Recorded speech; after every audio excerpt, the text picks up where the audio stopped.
And here, before we dive behind enemy lines to get a glimpse of Oklahoma State, you can get all the information you're looking for about the Sun Devils and their opponents all year long at devilsdigest.com. If you're a subscribed member of the Huddle, if you are a subscriber to Devils Digest, that gets you content not just on ASU's affiliate of the Rivals.com network, but premium content across the entire Rivals network. You can check in on what's going on with other teams. You can keep up on recruiting, other sports beyond football. There's a lot of information that will be at your fingertips if you are a member of devilsdigest.com.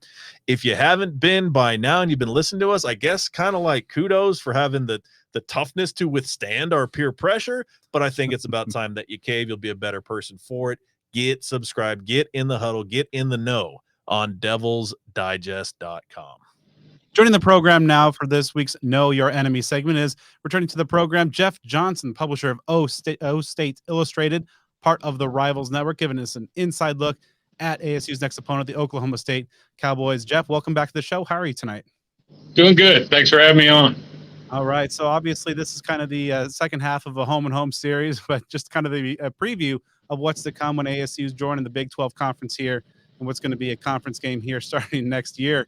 Obviously, you know, a lot of time of change in college football across the country. From the Oklahoma State side of things, what's it been like just, you know, in welcoming some 4 new members in and kind of maybe more specifically, what kind of the response has been with Arizona State now going to be a conference mate? I think the big thing is for Oklahoma State, it's been like much of the country, much of the schools across the country, Arizona State, I think fits in that. And that is, the biggest concern is the uncertainty that's been there. You know, over the last year for Oklahoma State, for sure, with the big news we had from Oklahoma and Texas a year ago and where things were going to go from there. And it's just kind of rippled, I think, through the whole country at different levels of college football. You know, the direction the Big 12 has now under Brett Yormark and being aggressive, this is completely unheard of in Big 12 circles for the Big 12 to be the shark, the hunter that's going out and trying to make things happen. And things have obviously, you know, gone in the Big 12's direction in a lot of cases on that. And I think Arizona State, you know, Colorado coming back, all of that has been very good momentum. You know, I think what you saw with Colorado and TCU last weekend was a really good omen. You know, that was a fantastic game. Deion Prime is always going to raise the level, whatever he's around, and make it interesting, if nothing else. And so, generally speaking, I think the Big 12 has a lot going for it right now.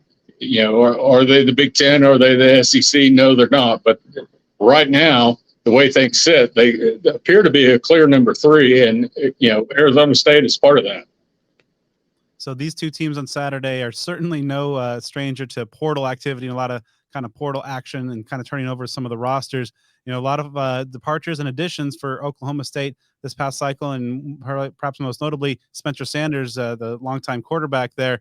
On a larger scale, what do you attribute kind of this portal activity this cycle for Oklahoma State, and kind of some of the reasons why Spencer Sanders, a guy with over 10,000 or 11,000 total career yards of total offense to his name, decided to move on? Things with Spencer got really weird towards the end of last season. Could maybe dive into some of the specifics on that, but just to sum it up, things got weird. He got hurt. The season kind of tanked for Oklahoma State. You know, there was question whether he was going to play in the bowl game, not play in the bowl game. At one point, he said he was going to. There was a decision made. Gunnar Gundy, who at that point last year was the third-string quarterback, but needed to have a procedure done on his elbow. It was one of those types that he could play with it. It wasn't going to do any more damage. Anyway, Spencer said, I'm in for the bowl game. I'm good to go. Gunnar Gundy had the surgery, and the very same day, Sanders comes back and says, I don't think I'm going to play in the bowl game. And from there, it just got worse and weird. And, it kind of seemed like an inevitable conclusion that's where it was going to go. And in turn, led to some departures I don't think Oklahoma State ever thought they would see, particularly with wide receivers, but just kind of became the snowball rolling downhill type thing. Now, the last 2 seasons for the Cowboys have been a bit of a difference. 12 wins a couple seasons ago, and then a 7-win campaign last year. And of course, the wave of transfers, as you just mentioned. What do you think kind of created the 5-win drop-off disparity from 2021 to 2022? I think there were some locker room issues, and I'm not going to say this directly because I don't know it to be true, but Sanders and his injury status and just general leadership played a part in that. It was only a part. It wasn't the main thing. Injuries elsewhere, particularly in the offensive line, just kind of rolled into a lot of things going on. You go up to Kansas State in a pretty good position in the Big 12 race and just get steamrolled. I mean, that game was not competitive from the opening kick. And from there, whatever mojo that team had going last year, where they started extremely well, it was gone, and just seemed like they could never get it back. Now, looking ahead to Saturday, of course, the quarterback position is going to be, obviously a focus of a lot of folks, and 3 guys got snaps, and with Garrett Rangel starting, Alan Bowman and Gunnar Gundy, as you mentioned a little bit ago, he came on and seemed to, at least get things going a little bit late in that game.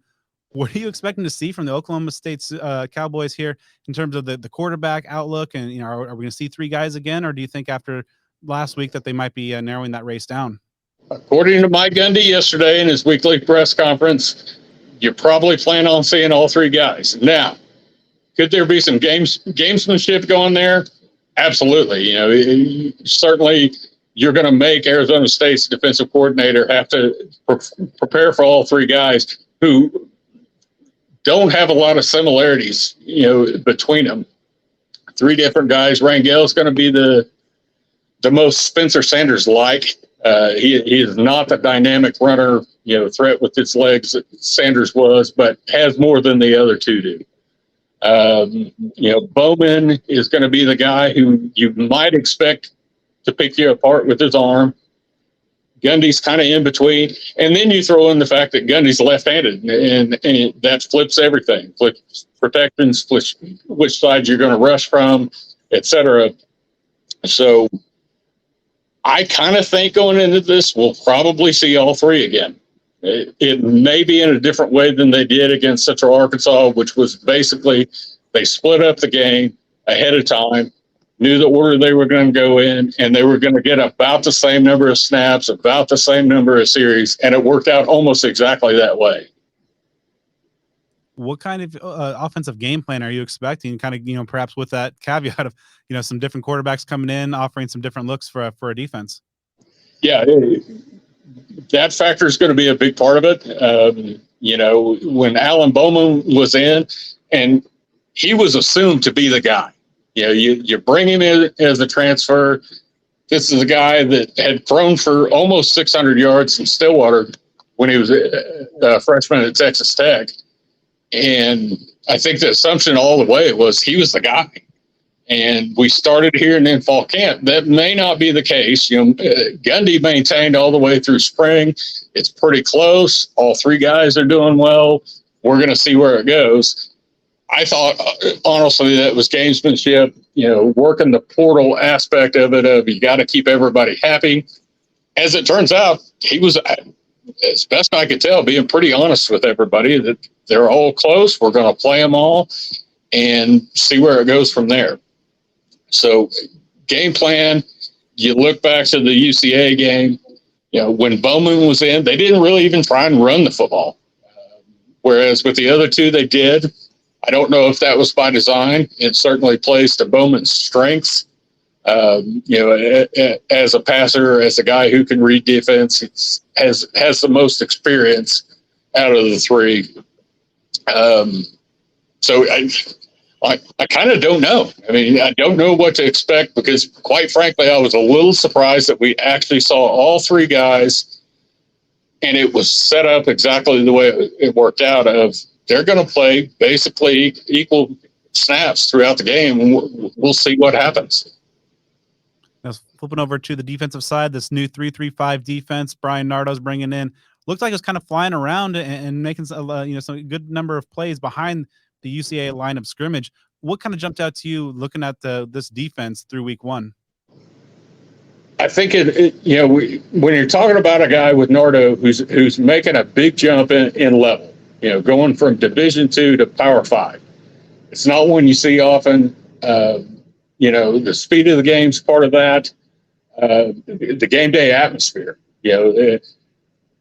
First game day in Boone Pickens Stadium is going to be way different than it was in Emporia State, Kansas. And same thing, first road game at Arizona State, it's all new. There's some adjustment there, I think. As far as what Oklahoma State did defensively last weekend, I think they really stayed pretty vanilla. If you go back and watch that game, they didn't blitz a whole lot. They didn't do anything really exotic. They kind of lined up and played football, and the results were maybe not what you're looking for, but they stuck to the game plan.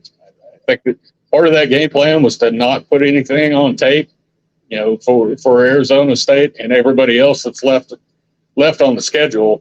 And so therefore, I don't know that we know a whole lot right now about the Oklahoma State defense and what it's going to look like the rest of the year. A lot of familiar names and guys who have played some key roles from last year's defense are gone either to the NFL or to other schools.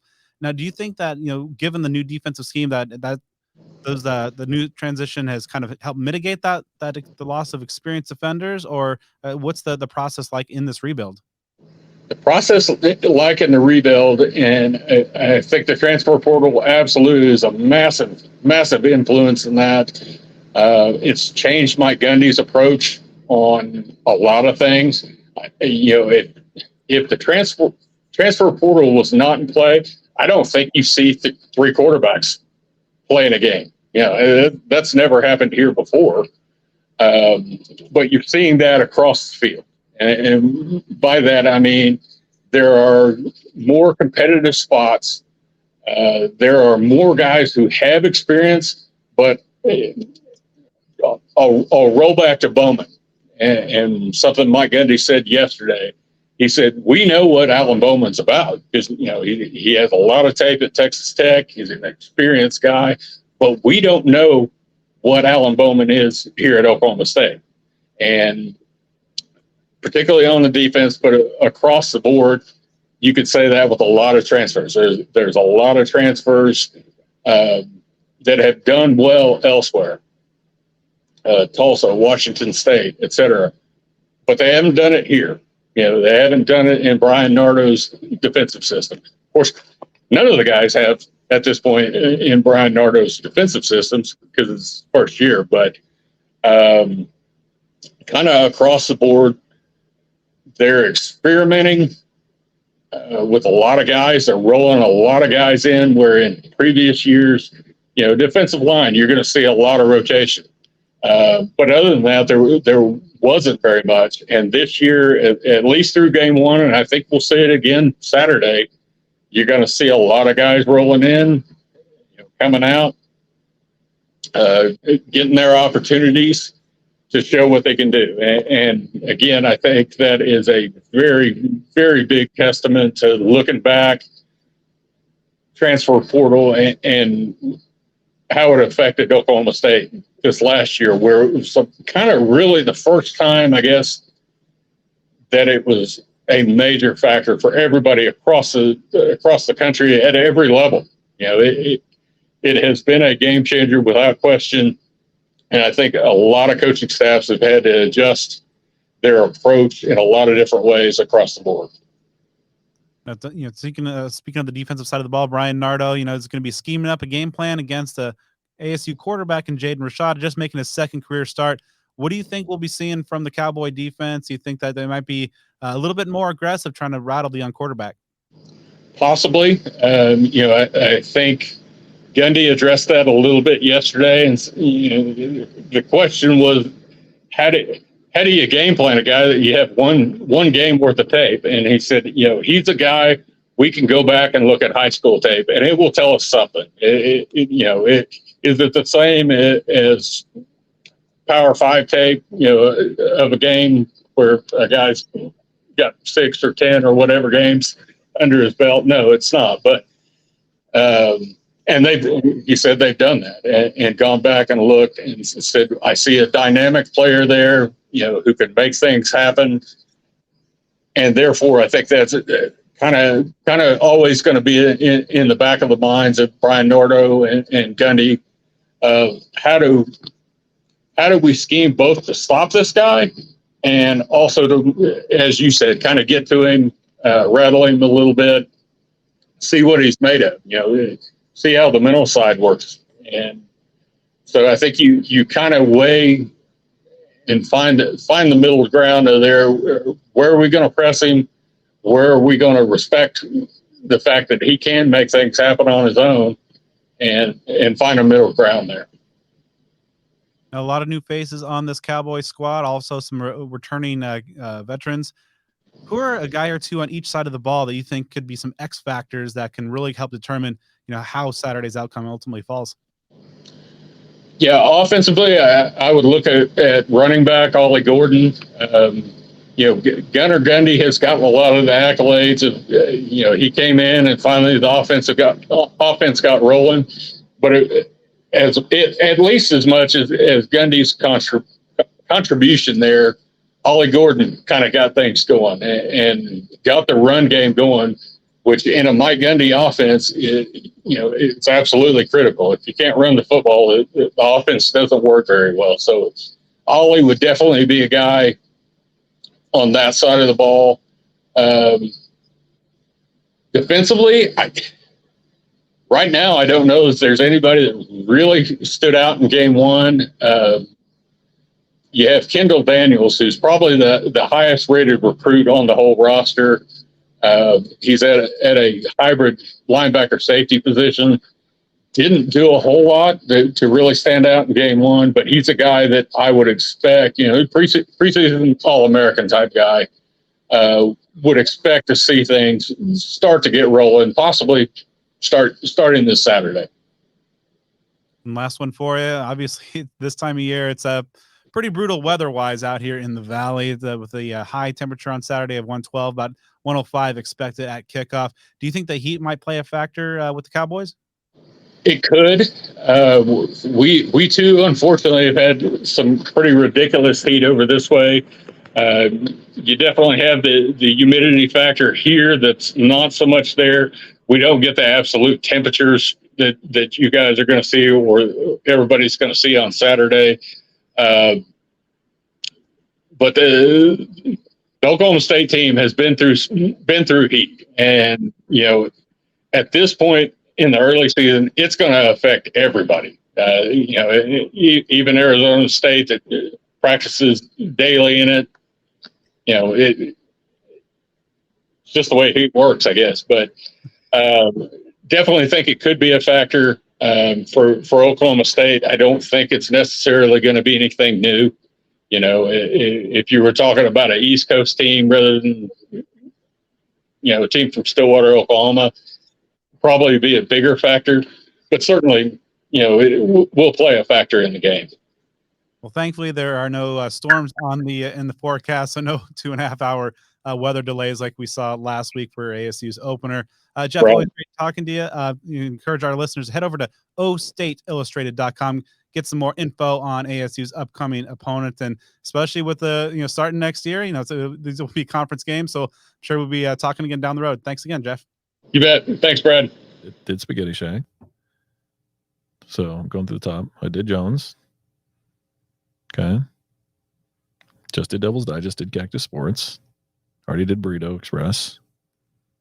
Already did Spaghetti Shack, already did Home Field. Oh, all right. And the Sun Devil Family Charities one is at the end. I think it's just because there's so many more segments than normal. Oh, And it must be okay, okay. Cool. Got it out of the way. Yeah. So I'll just have that quick SDFC one. All right. You ready? Let's bring this up. Or I guess, do you want to start it off? I guess you're starting with the preview stuff. Yeah, let me. What the hell? It'd be wonderful if I could get this to work.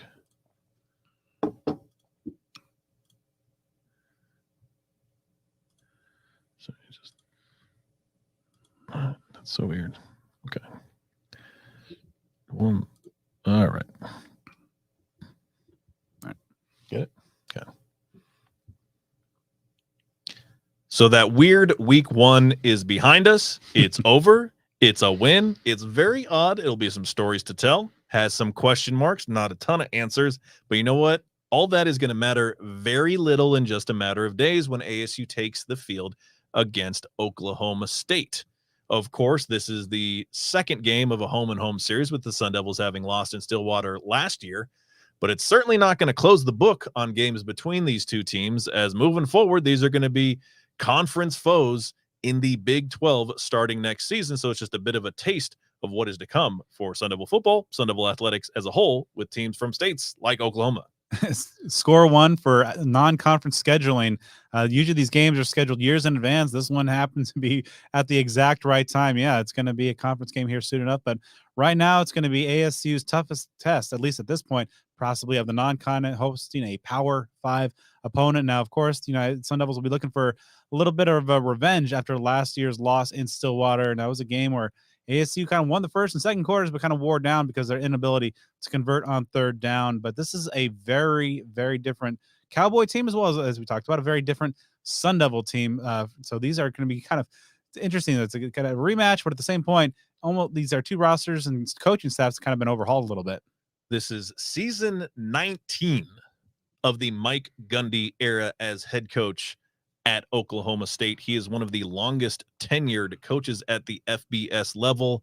He's been at the helm for Oklahoma State since 2005. It's wild that like 2005 was like Sam Keller, Rudy Carpenter, Terry Richardson returning a punt for a touchdown against USC, another one against the U of A. Like those are the kind of things that I was in college, seems like forever ago. And this guy has been at the helm at Oklahoma State all throughout. Like that's a weird sense of consistency. That's the Insight Bowl year, right? For ASU against Rutgers and the likes of Ray Rice and company out there at what I'm sure was still Banquet Ballpark at the James time. Gandolfini in attendance. Yeah. R.I.P. A lot of references here that make it here. So he's tied with Kyle Whittingham from Utah, second behind Iowa's Kirk Ferentz, who has been the Hawkeyes head coach since 1999.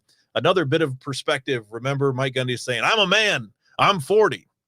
He's 56 now. So that happened a while ago. He's got 157 career wins, according to the internet website that I saw. When Oklahoma State gets their next win, which I'm sure a lot of you are not hoping is going to be this Saturday, Gundy will then tie the late Mike Leach for 58th all-time among coaches who are considered to be major college football coaches, primarily like the current day FBS. So this is a guy that stacks up against a lot of head coaches in the history of college football. A little bit deeper on his resume, Oklahoma State has made 17 consecutive bowl game appearances under Gundy, as his 4-7 finish in his debut season of 2005 is the only year he has not led the Cowboys to a bowl game. It's really difficult to make a ton of sense of what's going on. The current state of the union at Oklahoma State in 2021, obviously just 2 seasons ago, he matched his career single season high with 12 wins. That team went on, beat Notre Dame in the Fiesta Bowl. They were rolling. That was a top 10 team. Now then you move on to last year. He tied his second lowest season win total that he's had, only behind his very first season with a 7-6 finish for Oklahoma State. That 5-win drop off from 12 in 2021 to 7 last year, that's the biggest dip that he's had in his career. So kind of hard to make sense one way or the other about whether are they, as good as they were a couple of years ago, are they as average as they were a year ago with the transfer portal? And we'll talk about it. They were hit hard. We don't really know what this program's all about right now. It's going to be interesting because obviously in a tenure as long as Mike Gundy, you're going to have some ebbs, you're going to have some flows, and there seems to be kind of one of those crossroads, and they're coming off, as we'll talk about, a kind of an uninspiring win over FCS Central Arkansas. last week. And these Mike Gundy teams are known for an explosive offense, and they have some pieces in place. A lot of pieces at the quarterback position we'll talk about. But the 2 years ago they really were winning with defense. I believe Jim Knowles, the defensive coordinator, then he then left for Ohio State, but they won those games with defense. So kind of showing some ability of Gundy to kind of evolve his team. But this is an interesting era because they've overhauled through the portal, kind of out of necessity, some need, and also looking for areas to improve as well. We've seen some coaches over long tenures being able to kind of adapt to this new era of college football. Some, maybe like Dabo out in Clemson, maybe not so much. So we'll see exactly where this Cowboy team is, but they've historically been one of the most consistent, always putting together some entertaining offenses, if not always at an elite level, always at a pretty solid level. And they, when ASU met them a year ago, they were highly ranked and then obviously kind of stumbled to the finish. But this is going to be an interesting new era of Cowboy football, and especially as they're about to get into even more crowded Big 12 conference. So in that Big 12 conference for this year, Oklahoma State was picked 7th in the league in the preseason, but they had one first place vote. If you just take this back 1 year ago, when these two teams played in Stillwater, Oklahoma State carried a number 11 national ranking according to the AP entering that game, and then rose to number 8 in the nation with that win over the Sun Devils. This Saturday's affair is kind of a rubber match of sorts, at least for now within the series, as the all-time series is knotted at 2 games apiece. Last season, ASU lost 34-17 in Stillwater, and before that, ASU won in Tempe in September of 1993 after a victory in Stillwater 2 years earlier, while losing to Oklahoma State in Tempe in 1984. So with the exception of last year, it's been about 30 years since these teams have played, and been about that amount of time since Oklahoma State has come out to Tempe. Now, though it's been a while since Oklahoma State has been in Tempe for a game against Arizona State University, it is their third trip to the Phoenix area since New Year's Day of 2022. That's what this will be. They played in the Fiesta Bowl New Year's Day 2022. Played in the Guaranteed Rate Bowl at Chase Field on December the 27th, losing to Wisconsin, and now they're back here in the area playing Arizona State. So the factors that are in Tempe now, obviously different from late December, early January. We're talking about weather because it's going to be well beyond 100 degrees at kickoff. So this team has a little bit of history in the Phoenix area.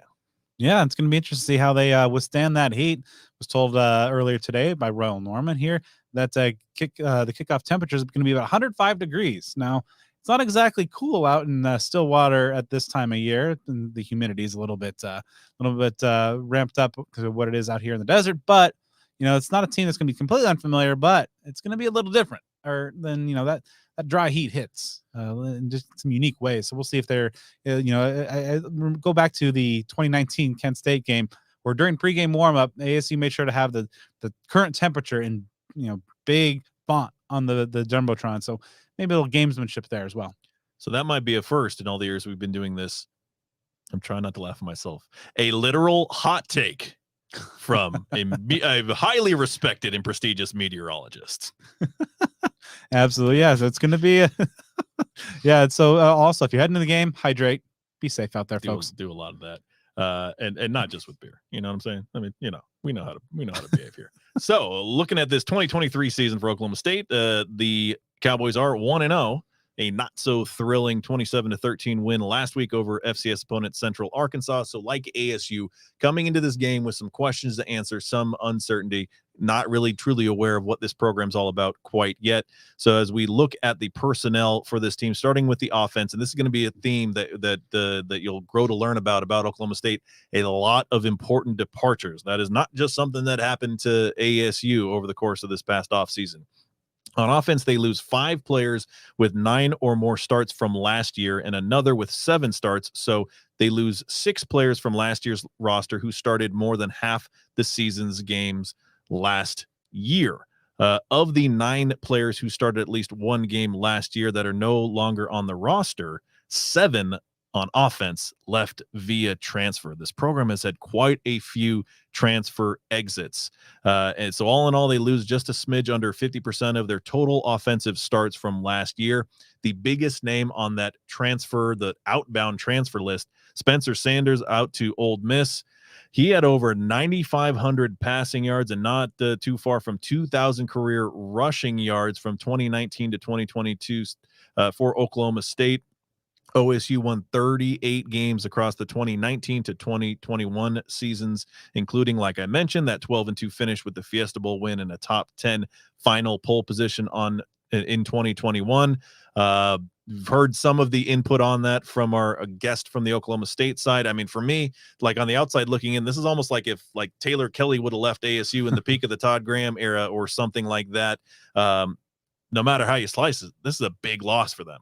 Yeah, absolutely. And so that's kind of left a vacuum at that quarterback spot that is yet to be fully filled, because last week against Central Arkansas, 3 different quarterbacks got playing time, and that was by design. Mike Gundy knows a thing or two about offense. He was a former quarterback in his own right. And this is, of course, the Mike Gundy offense that's going to be throwing the ball around a lot, operating out of the gun. And, last week, it started off with kind of maybe a surprise because Alan Bowman was kind of the presumed starter, the guy who began his career successfully at Texas Tech before having a couple of uneventful years at Michigan. But he was actually the second quarterback to get some time. Garrett Rangel got the start and had some good moments. And threw a pick early on, made some plays with his legs, though. Alan Bowman came on. Then Mike Gundy's son, Gunnar Gundy, a lefty, came in the late third, and actually the offense started to get going a little bit. And it sounds like they're going to have 3 quarterbacks see action, at least that's what they're saying as of right now. So it's going to be real interesting kind of game planning for 3 different quarterbacks to kind of offer 3 different profiles, because as you mentioned, Joe, those are some huge shoes to fill by Spencer Sanders. 2023 has given us some real weird, like bingo card caliber material. All right. A haboob that delays the game for 2.5 hours. Check that box week 1. 3 quarterbacks playing meaningful reps. That's weird. That might be the box that is checked here in game 2. I don't know who's going to call bingo or what that's going to mean. By the time we get to the 12th game, we're going to have, I don't know, mascots playing on the field or something like that. So just to give you some bullet points about those 3 guys Brad just mentioned, Garrett Rangel, he started 3 of 4 games he played last year, but he's still redshirted. I like that rule, but it's really interesting when you got a quarterback who starts like a quarter of your season, still redshirts. But hey, those are within the rules. The NCAA stinks, so we'll take the victories when we can get them. Rivals had him as a 3-star prospect of the 2022 class. Last week, he was 10 out of 15 passing for 118 yards with a touchdown and an interception. Also had 18 yards on 3 carries. Alan Bowman, he's a bit of a college football journeyman, though there are many of them these days. On his 3rd team, he began at Texas Tech, as you mentioned, threw for over 5,200 yards across the 2018, 19, and 20 seasons. He spent 2021 to 22 at Michigan, but only attempted 11 total passes for the Wolverines. Of course, he's closing out his college career now at Oklahoma State. He was 13 out of 24 with 80 yards passing last week. Not much on the ground. He has negative 11 career net rushing yards with 2 touchdowns. Those came at Texas Tech in the 2018 and 19 seasons. And lastly, Gunnar Gundy, yes, of course, the coach's son. He has 5 game appearances across the last 2 seasons, including 1 start. He was 7 out of 9 with 106 passing yards last week. Also had 2 carries for 20 yards, including a 16-yarder. So who knows if it's gamesmanship that all 3 guys will go and maybe they'll settle as one. I mean, there's a lot of uncertainty in that regard. You don't have that clear cut QB1 as you had with Sanders this time last year when ASU was going up Stillwater. It's going to be, real interesting to see exactly, because they all kind of present a little different profile. None are the runner that Spencer Sanders was, who was able to kind of get himself out of some dangerous situations. And, I think that the offensive line for the Oklahoma State Cowboys. I've been tempted to say that so many times and bit my tongue. So I can't hate on Brad for making that mistake. If there are any Oklahoma State fans listening, they probably won't like us, but I'm sure y'all are going to be okay. We're just getting the rivalry going early, you know, know? a year early. So Oklahoma State obviously has had some struggles on the offensive line, and they had kind of an up and down performance in that opener as well. The run game took quite a while. Didn't really get going until late in the 4th quarter, and perhaps that might be more of a product of a physically superior team kind of just wearing down their FCS opponent. But I thought that the offensive line, despite having a lot of veteran presences on there, was not great. They were down a couple guys as well in terms of guys who have been looked at as starters. So it'll be interesting to see if they're going to be able to kind of rebound with a stronger performance, and be interesting also to see ASU's defensive scheme if they start to play perhaps a little bit more exotic and chaotic like Brian Ward likes to do, and kind of attack and make whatever quarterback is behind that line's life a little bit more hectic. So digging in a little deeper on the offensive personnel, the skill positions, and again, you're going to hear this, a lot of departed players. First, focusing on the ground, Oklahoma State loses their top 2 rushers from last year. Dominic Richardson, you may remember him. He transferred to Baylor. He had 543 yards and 8 touchdowns last year. Sanders, a dual threat quarterback, came close to 400 net rushing yards with 8 scores. They have Ollie Gordon, who had 7 carries for 44 yards with a touchdown and 2 receptions for 23 yards. He was Oklahoma State's 3rd leading rusher as a freshman last season, boosted into about the top running back or the top 2 running back mold. They got a solid transfer from Elijah Collins, 8 rushes for 42 yards and a touchdown last week. If you're kind of a real ASU OG fan, you might even recognize his name. He transferred in from Michigan State as a true freshman in 2019 in ASU's win at East Lansing. He had a game-high 72 yards on 19 carries with a touchdown. Remember that epic win for the Devils out in Big Ten territory? He was in that game. He had over 1,500 yards during his career with the Spartans, but about 988 of those yards came across that 2019 season. Jaden Nixon, 6 rushes for 30 yards, 5 catches for 37 yards. He does a little bit of everything there.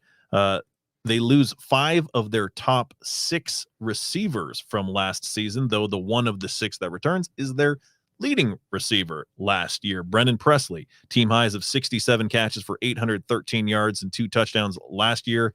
He had 6 receptions for 54 yards and a score a week ago. He also is the top punt returner and kick returner for Oklahoma State.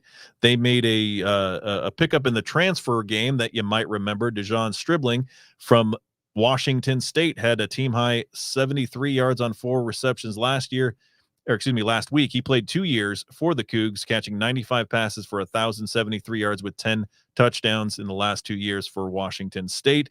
Jaden Bray, he missed most of last season with an injury. He had 5 catches for 66 yards. He talked about the offensive line. They returned 5 players who started at some point last year, 3 of which started 10 or more games for the Cowboys, though they did lose their starting left tackle to a transfer to BYU. Something I've noticed just in interesting fashion and different from a lot of teams is though Oklahoma State lost a lot to the transfer portal, they didn't really match that with acquisitions. It's not like, like in ASU, you lose a lot, you bring in a lot. There's still a lot of guys that at least contributed last week, at the higher levels on offense and on defense, as you'll hear about in a moment here, that have been in the program for a while. So that could be good, could be bad. It's just kind of interesting to me that they didn't choose to raid the portal as much as they were raided. So I'm really curious about those 3 wide receivers that you mentioned. Presley, coming out of the slot, he's a shiftier guy, 5'9", very kind of explosive, and that could be an interesting matchup with ASU's nickelbacks and Jordan Clark and Mason Williams. But the 2 bigger guys on the outside, I'm going to be real curious to see.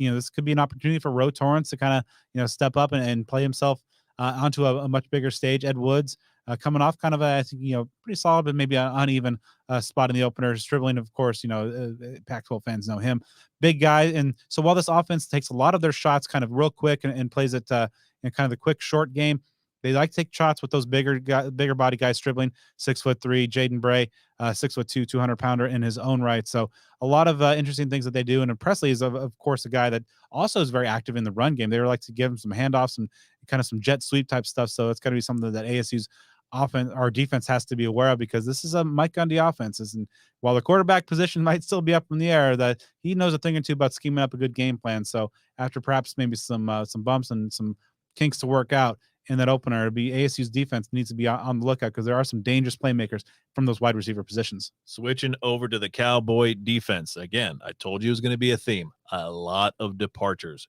Crunch the numbers. Oklahoma State only returns about 37% of the total starts across the defense from 2022. So a little over a third. That's quite a big gap to fill year over year.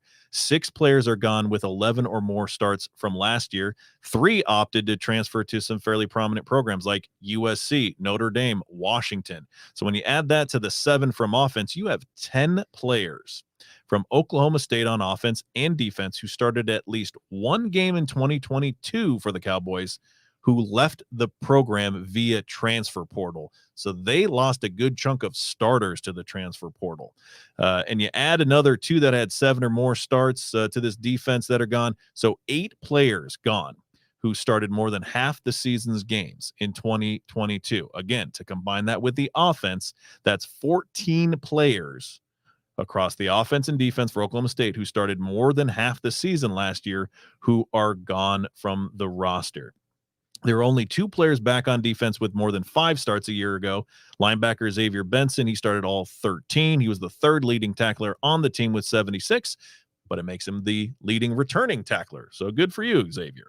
Cornerback Corey Black, he also had 13 starts, 25 tackles, 4 pass breakups, didn't have any interceptions, and neither Benson nor Black were listed on any of the all Big 12 postseason accolade teams last year, not even honorable mention. I know sometimes those teams can be taken with a grain of salt, but that at least says something. So overall, they lose 8 of their top 10 tacklers, 9 of their top 12 tacklers from a year ago, also lose each and every one of their top 3 performers in terms of TFLs.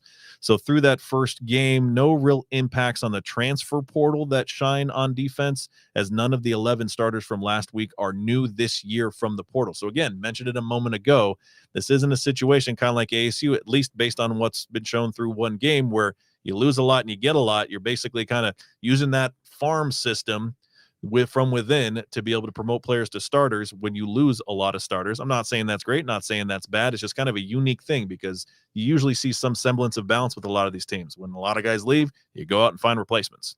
So with a lot of turnover on the kind of personnel side, with a brand new defensive scheme, they're bringing in their new defensive coordinator who's coming in from the Division II level. He's bringing in a 3-3-5 scheme. And so you saw a lot of Cowboys get snaps on the defensive side a week ago. 26 guys in total saw snaps for Oklahoma State. So a lot of kind of still feeling out and getting used to the situation, the scheme, and the tendencies, both I think on the staff and the player side of things a little bit there. So it's going to be real interesting because I thought that they had some moments against Central Arkansas, but some good pressure and some also kind of maybe a situation where they're holding some things back a little bit, don't want to show too much stuff before the bigger, more marquee opponents like Arizona State. But they did give up some big runs, and that'll be interesting to track because they do have a 3-man front that is of pretty good size. But can ASU's offensive line kind of play a much better game?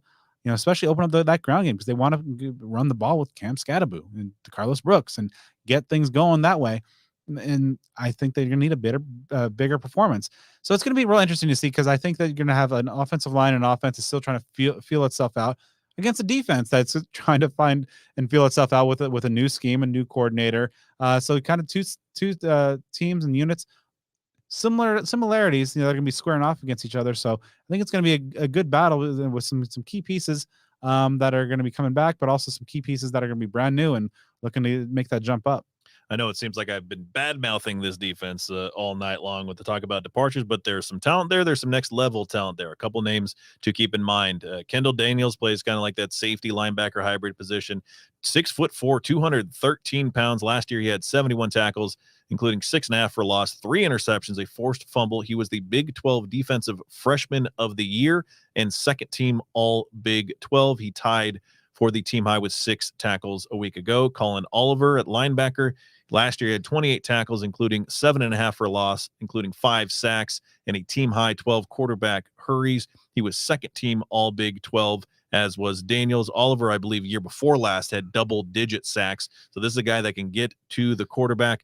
Both Daniels and Oliver appeared in all 13 games last year, but each was only credited with 5 starts. Still contributed. Rotation starts can sometimes be a misleading factor there. And a curious move, the moving Oliver back there to linebacker, which is kind of interesting because like LSU, of course, they caught some flack in their last game for kind of moving a dangerous edge guy to kind of more of an off-ball situation. So it'll be interesting to see how Oliver's transition plays out against a bigger or better opponent. And some names that stood out defensively in week 1, defensive end Nathan Latu could be one to remember. 6 tackles, 1.5 sacks. Former JUCO transfer in his 3rd year with the program. He was second on the team last year with 4 sacks in a reserve role. Linebacker Nicholas Martin had 3 tackles, including 2 for loss with a sack. This is his 3rd year in the program. And cornerback DJ McKinney, 5 tackles, 2 pass breakups. He's a redshirt freshman who played those 4 games and still a redshirt last year. The reason I bring up where they are with the program, again, to highlight that they're essentially playing their players from within in terms of starting lineup, in terms of guys that contributed last week. You're just not seeing a lot of names from the transfer portal. Again, don't know if it's good, don't know if it's bad or somewhere in the middle, but just a very interesting and compelling thing to me that you lose a ton of starters. Like I mentioned, you had 10 guys on offense and defense that were starters in some capacity last year who transferred to new destinations, and you don't really refill that void by way of the transfer portal. Kind of an oddity in this day and age. So to sum it up, again, in a number way, a different way to give you some of the same stuff I've been talking about, a different piece of perspective. These two teams met on September 10th of last year, so just right about a full year ago. Of the 44 offensive and defensive starters between these two teams in that game, there are only 15 that are on the combined rosters for ASU and Oklahoma State. Oklahoma State returns 8, ASU returns 7. So last year's game, probably not going to factor in a whole heck of a lot on this game because you're looking at such a small portion of the players that started and played a lot are on either of these rosters. Yeah, and of those 4 offensive and defensive systems, you have 3 brand new systems. Of course, ASU is starting completely from the ground up, and there's a brand new defense in Stillwater. So it's going to be a lot of new on Saturday night and during this blackout game. So now it's time for our 3 keys to a Sun Devil victory. Start things off. Number 1 for the Sun Devils, ASU needs to not only get Jaden Rashada in a rhythm, they need to keep him in a rhythm, because that was not the case last week. And obviously some things out of the coaching staff's control, but there's going to be no such weather delays on Saturday night other than just a lot of heat. But it'll be interesting to see what kind of game plan Bo Baldwin and Kenny Dillingham come up with, because there was a point of emphasis from Dillingham about talking about the need that falls on his shoulders to make sure his quarterbacks get going. And he knows how to get quarterbacks going. His track record speaks for itself in that regard. So, and you're going to go up against a defense that you perhaps have just, not a whole lot of film on, and a lot of new pieces, as Joe is talking about. So I just want to see them get Jaden in a rhythm early, use those playmakers, make him feel comfortable, and then sustain that for 4 quarters. My first key is kind of a subtopic of that, and improve Jaden Rashada in some of the short and intermediate plays. We saw some flash in the big play game last week, but more than half of Rashada's passing yards, 123 of 236, came on 3 deep completions. So outside those 3, he had 113 passing yards on his remaining 15 completions. We also saw some incompletions on balls that just simply need to be completed. So you don't, again, I know I've said this before, I'm not saying that he is like a boom or bust, high risk, high reward type of player, but you just want to have some more growth. And that is a natural thing to happen after a player's first game. So again, from Rashada, you want to keep that big play thing there. I'm not telling anybody to harness him in. You want to see a lot of that. You just want to see him grow in the other facets of his quarterback play. Number 2 for me, I was flipping over to the defense. The defense was solid, as you mentioned. They held Southern Utah just 226 yards and kind of kept them in check. Just 2 scores on the night, and both those drives were kind of aided by penalties. But they just did not make enough difference-making splash type of plays that this defense is predicated on. Brian Ward brings a lot of exotic looks from a defense, and perhaps they're holding some back, but still, just the talent level that we saw and the things that we saw throughout spring and fall camp, you'd expect them to do more than 0 sacks, 0 turnovers, just 3 tackles for loss. And all 3 of those came within the first 2 possessions of the ball game. So I want to see this defense, which should be at full strength in terms of some of the key guys. Clayton Smith, thankfully his targeting penalty was in the first half, so he gets to come out with the starters yet again. BJ Green, I like to see them, just kind of be that destroyer of worlds, because I've used that phrase a lot because he's been doing that throughout the spring and fall camp since his move to the defensive end spot. See the linebackers get after it. See those players in the secondary kind of match up pretty well. Just bring the chaos. Get those splash plays. Fill up those stat categories, because this is going to be an offense that's going to challenge you no matter which quarterback's behind center. You want some destroyer of worlds, maybe an eater of worlds. For those of you who are watching in on YouTube, I'm wearing my Bray Wyatt, aka Wyndham Rotunda t-shirt. Rest in peace. Very tragic loss of the professional wrestler. They called him the eater of worlds, so that was a perfect segue to unplanned me give him a Little shout out there. Rest in peace, Wyndham Rotunda. On defense for the Sun Devils, I think ASU just needs to attack. We want to see more of that. I get that game one, amidst all its chaos and weirdness, you go a little vanilla in a lot of respects. Southern Utah ran only 49 plays last week. ASU had no sacks, 3 TFLs. We've obviously talked about that quite a bit. Last week, Oklahoma State attempted 48 passes, ran the ball 38 times, so there should be some more opportunities. I know this whole clock management thing and new clock rules is something that people are talking about in a lot of different directions after 1 week, but you want to see ASU just get after it. Really don't have a lot to lose this season, quite frankly, so you can maybe take a few calculated risks. The quarterback situation, if it's 3 guys there for Oklahoma State, that makes it much more difficult for a quarterback to get into rhythm. 2 of those quarterbacks have very little experience. None of them really is a true dual threat. So you figure if you can cause some issues there, if you can wreak some measure of havoc in the backfield, when you got, it's hard for me to even wrap my head around 3 quarterbacks that are almost sharing starting duties. But if you're even in a 2 quarterback system, it's easy to, as one of those 2 quarterbacks, to kind of be looking over your shoulder to amplify the impact of mistakes, especially turnovers. So that could be something ASU can capitalize on. So I'm hoping that they bring a lot more pressure to try to rattle these guys, because if you can get them rattled and throw off the rhythm of what is already a weirdly chaotic situation with, again, possibly 3 quarterbacks, that can help you. All right, and number 3, just clean up your act. ASU is in a rebuild, and they're retooling and building for the future. They're not good enough to go straight up and play and overcome, a situation where they have multiple turnovers or double-digit penalties. They need to play clean. They did that in the kind of the first half. They just had the 1 penalty, no turnovers. Second half, kind of all fell apart. 8 more penalties and pushing 100 yards in penalty yardage in that half. One of those penalties took a touchdown off the board. You simply can't do that. And some basic execution on special teams cost them 7 points as Southern Utah blocked a punt and returned it for a touchdown. This is something that ASU just simply can't get away with at this point.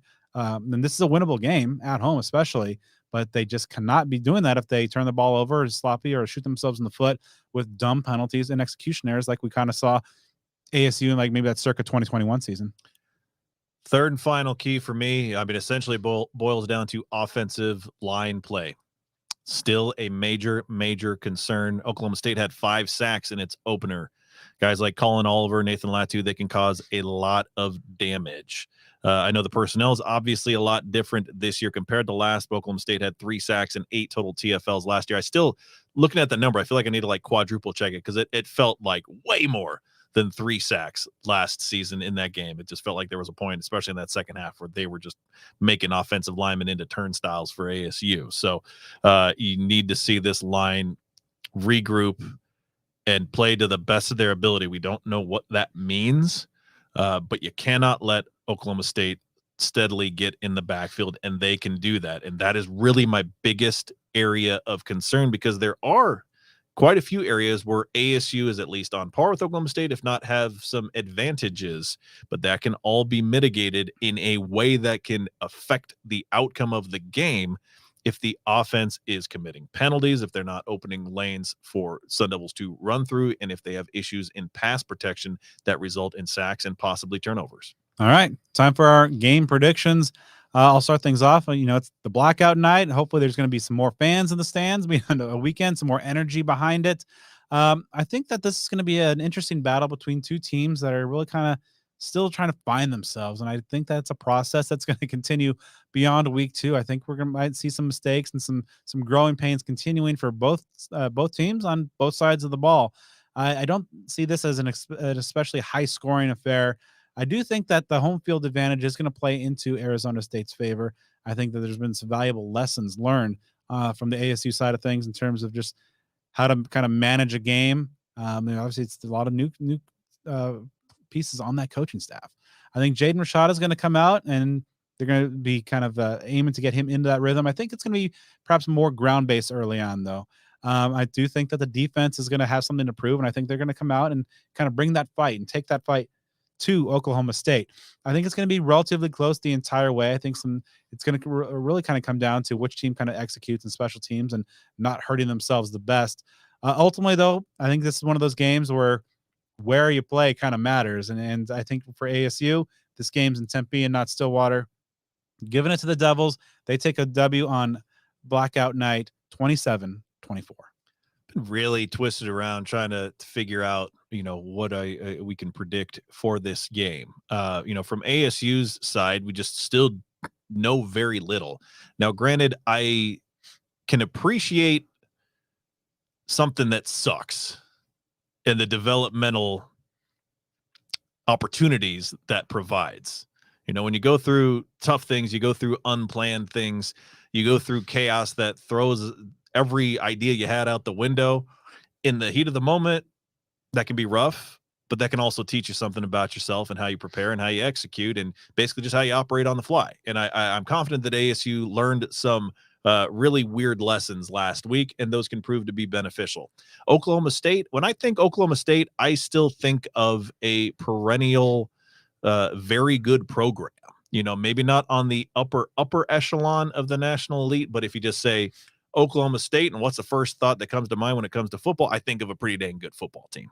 I think of like an 8 to 10 win football team. Now, they weren't that last year. Week one, they don't necessarily look like they're going to be that this year. We talked about the personnel a lot. We don't know what we're dealing with. So there's a lot of unknown on both sides. But until I see more from ASU, again, I know we were talking about how the second half last week is kind of an incomplete. You can't throw it off the face of the earth, but they could have come out and done a lot more and done a lot better. It was pretty disorganized and obviously led to a close victory, but still a victory nonetheless. Again, it's this tug of war trying to figure things out. So until I see ASU in a full game, it is honestly tough to just completely wipe away a 3-point victory over an FCS team that very, very easily could have been a loss for ASU. So again, using that, it's hard for me to jump out on a ledge and predict a win over a team that has had a lot of success in recent years, even if that success is not necessarily looking like it's happening this year. So for the time being, until I see differently, I'm going to pick a 31-21 loss. Again, I know I don't go to press conferences, but hopefully if ASU wins, which would be cool if they did, that no coaches call me out for not believing in this team, because that seems to be a popular thing for head coaches to do after a victory in this conference. All right, so that's going to do it for this episode of Speak of the Devils. I'd like to thank our guest, Jeff Johnson, publisher of OStateIllustrated.com, and ASU running back and occasional fullback to Carlos Brooks. This week's game will kick off at 7:30 p.m.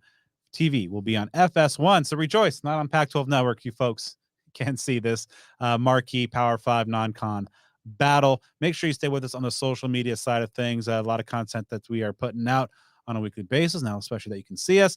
Also, be sure to tune in on Arizona's Family Sports Network. We're going to be coming at you each and every week with our TV show, different content. It's going to be 7:30 p.m. And also, if you want a little game day hype up, Saturday mornings at 10 a.m. as well. On social media, you can find the show on Twitter at SOTD Podcast, Instagram at Speak of the Devils. We're on YouTube, we're on Facebook, and I'm on all the stuff at BDenny29. And you can follow me at Joe Healy42. Again, to underline what he was saying about our TV version, last week was a unique day and time because of the unique day of the game. Saturday games, different schedule. You'll get used to it. Huge shout out to all our awesome sponsors. You heard about most of them throughout the course of the show, but a big thank you, of course, to Sun Devil Family Charities, a 501c3 nonprofit organization created primarily for the purpose of raising funds to provide financial assistance to Arizona State University alumni, students, staff, and immediate family members adversely affected by medical issues. Monetary donations are always appreciated and support those in need due to unexpected medical conditions.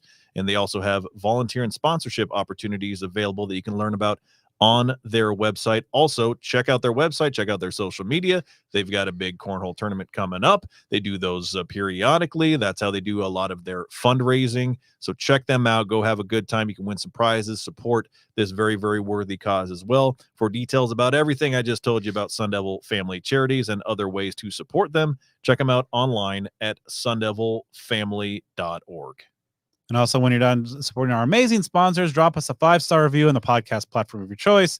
Joe and I will be back next week as we recap what happened during the blackout and also preview a battle with the Bulldogs.